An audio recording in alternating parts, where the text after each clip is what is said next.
example, I went and photographed kids with spinal muscular atrophy, which is terrible. It's progressive. He'll just nibble on it, but he won't need to put a hole in. It's progressive. These kids die, and it was at a health clinic. It was at a clinic at Children's Hospital in Boston. I went and spoke to the med students at Harvard, and they asked me to come and meet some of the family. Like, great, and I did my research. I always do find out something about it, and I realized that and these kids are in this advanced clinic, which means that they're all really pretty progressed, and a lot of these kids aren't going to be around in 6 months. And I'm thinking this is going to be really rough. Do you know this with the president I'm talking? Did you see this? It may have been in one of the talks, but I was taking photographs of these kids, and it was hard because I'm thinking, God, these kids aren't going to be. And then I looked at all the photographs, and they were all out of focus because these little brats were trying to run me over in their wheelchairs. So they were rotten kids. Yeah. So that's all I needed to see. When they were just kids. They couldn't, no matter what their challenges are and what their bleak outcome, they're still rotten 8-year-old kids. and give them that freedom to be kids. That's what I do. That's what I bring to the table, to make sure that we're not photographing victims here or syndromes or diseases, but human beings, and human beings with a lot of spirit, and also bringing in their families, and also then taking all that story and presenting it in all that wonderful life and all that spark and enthusiasm and energy, and then presenting it to healthcare providers, so that they're not. It's not about what you're treating, it's who you're treating. It's like that. So it really kind of go back so that you see that, wait a minute, these kids, they're progressive, but that's a kid in there. He's a kid in there, and he's a rotten kid. And he's a brat, and he tortures his sister to no end. You have no idea how he tortures. But to tell those stories, it changes things. I used to always get pointed at and laughed at, and people would always stare at me. You get laughed at because you were funny, though, probably. I have a feeling. There's a lot of laughing with. They didn't stare at me because I was sexy. I got you. So what I did was you realize if I was a normal individual, or if I was an unaffected individual who never saw anyone like me, I would be like, sure. Wow. What is that? What's going on here? Yeah. So I would just stop and wave and smile. Right. Wonderful. And the reactions I would get from kids, especially.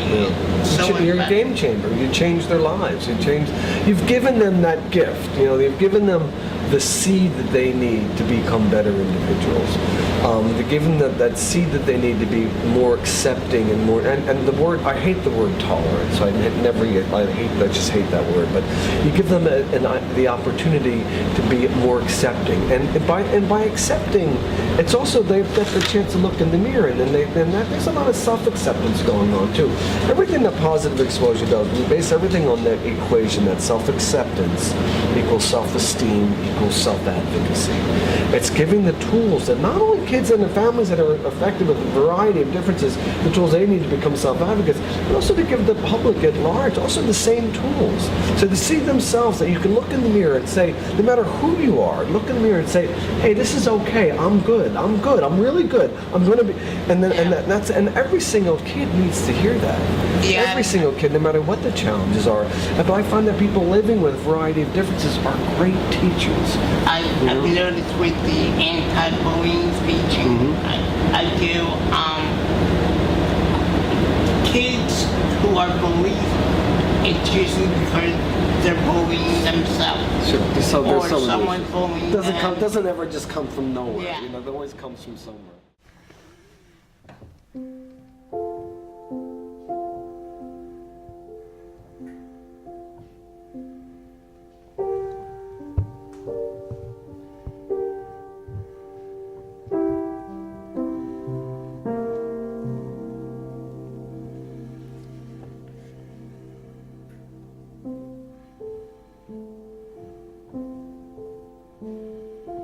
Ik heb een vriend,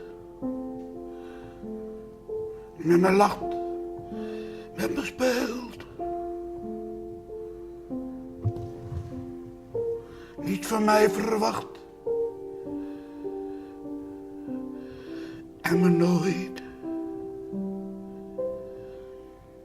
verveelt. Hij houdt van mij, hij laat me vrij, ik ben ik. Jij bent jij. Onze vriendschap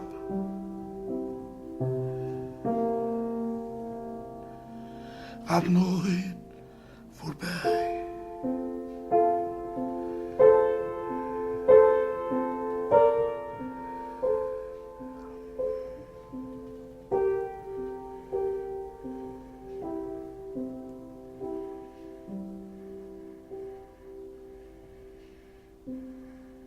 En uit alle druppels van de regen hou ik van jou.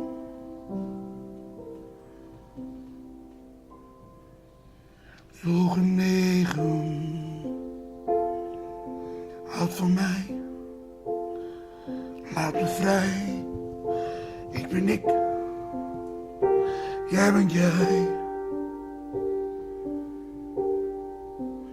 Onze vriendschap gaat nooit voorbij.